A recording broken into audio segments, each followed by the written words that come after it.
Hello and welcome back to my channel, and if you're new, then a little introduction. This is a place to share stories, adventures, and everything I wish I had known before embarking on them. My name is Drina, and you're watching From Fiji to Here.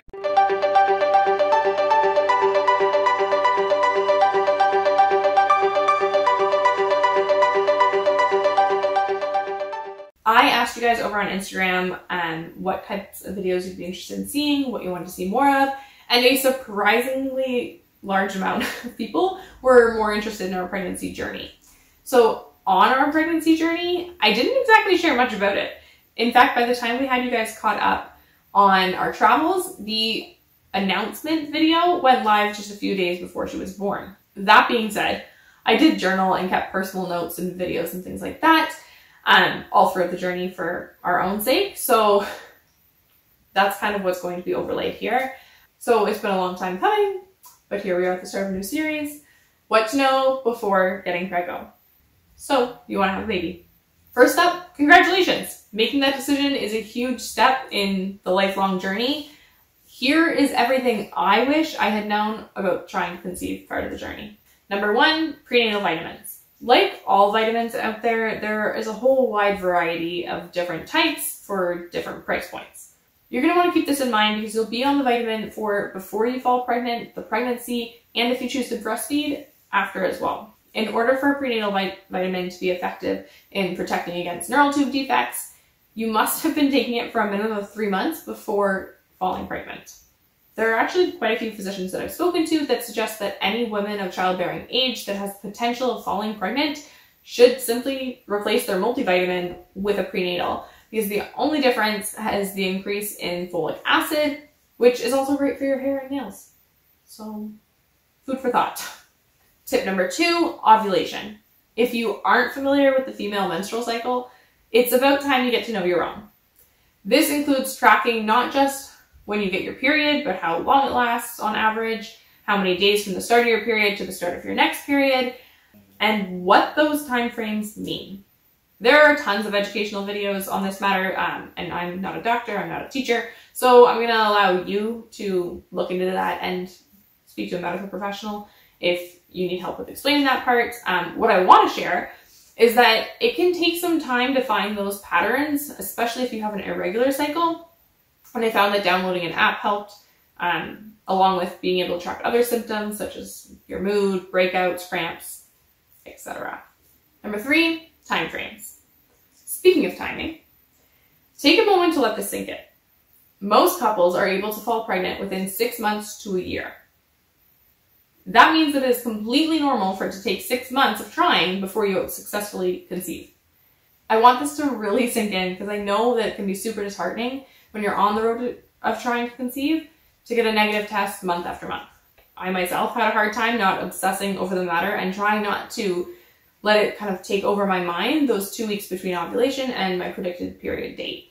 When I finally let go of all that stress and the timing and the counting and things like that, like still tracking it in the app, but not actively thinking about it on a daily basis, is when we actually did succeed. All that being said, I know it's easier said than done. And if you do have any concerns, please don't hesitate to talk to your medical professional, as well as if it's been over a year of trying to conceive, or if you're over the age of 35, just, if you have concerns, speak to your medical professional. Number four, exercise. If you already have a regular workout routine, then A, good on ya, and B, stick with it. Unless your medical professional says otherwise, it's incredibly healthy to stay active while trying to conceive and throughout your pregnancy. It's so much easier and healthier to stick with something you already have established as opposed to trying to work out now that you are pregnant. There have also been a lot of studies to show that working out throughout your pregnancy can lead to shorter and easier labors. Number five, parabens and sulfates. The studies on this matter aren't concrete, they're constantly evolving, so take it with a grain of salt. However, the side that I stand on is if there is a cleaner option, it can't hurt to choose it. Before trying to conceive, I did a whole uphaul and switched my shampoo, conditioner, and body wash, face cleanser, deodorant, and moisturizer. I switched them all to sulfite and paraben-free products. Anything that I was using on a regular basis and was going directly on my skin. Many studies have shown that parabens have a slight ability to mimic estrogen And sulfates have been linked to leave residues throughout your organs, including your brain, lungs, etc.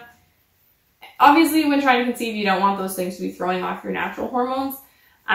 So yeah, if you can cut them out, might be best.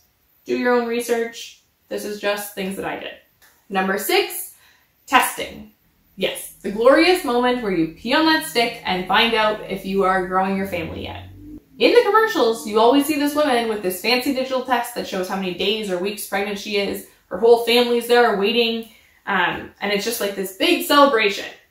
And my advice before you go out and spend hundreds of dollars on fancy tests is just start with a box of simple strips.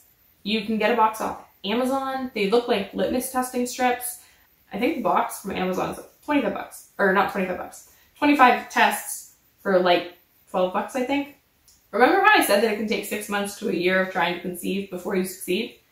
Now, keeping in mind that a digital test is on average $8 Canadian, that can add up and become quite expensive. So just start with the cheap, easy test, and if that looks positive or questionable, then follow up with a digital test.